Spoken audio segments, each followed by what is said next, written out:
Hello, my name is Helen Tews. I've been a member of St. John's Cathedral for a little over 10 years, I believe it is.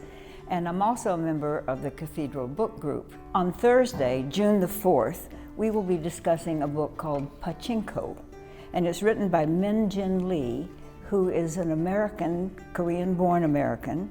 And she published this book in 2017. And when I first heard about it from some friends who are book lovers and were very excited about this book, I didn't know what the word Pachinko meant and how it might be used in this book. Pachinko is a game that is very, very popular. As a matter of fact, it's a Japanese national obsession, actually. It's kind of a cross between pinball and slot machines, where small metal balls fall down onto metal pins and they ricochet about on the board in a random maze. So they do a lot of betting on this game. The urge to play Pachinko becomes very obsessive and becomes an addiction.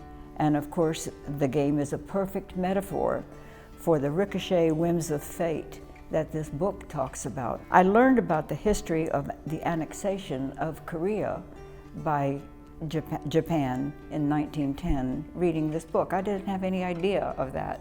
Japan actively suppressed Korean culture, language, and history during their occupation.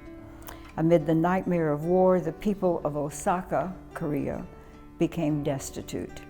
And in our book, there's a shy, vulnerable Korean adolescent. Sunja is her name, and she's prey of a formidable, middle-aged Korean gangster named Ko Han-soo. His features made him look a little bit Japanese, so he could kind of cross between both countries. Han-soo embeds himself deeply in the young girl Sunja's life.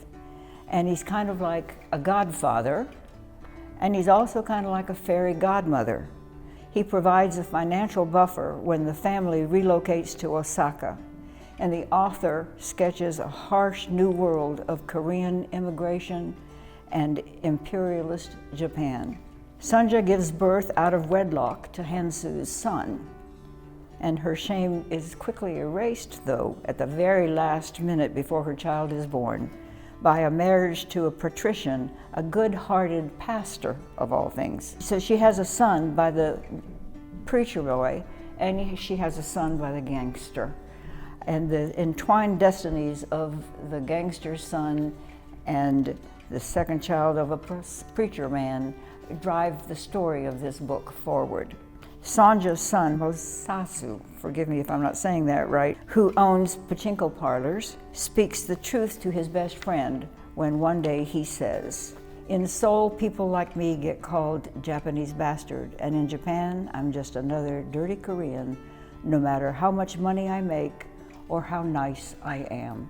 There are horrors in pachinko, a lengthy prison term marked by gruesome torture, but the core message of this book remains ultimately survival and hope. I hope I've enticed you to read this book, and if you've read it or not, come to our next book group Thursday. We always meet on Thursday, June the 4th, and share your opinions or just learn more about this clash of cultures.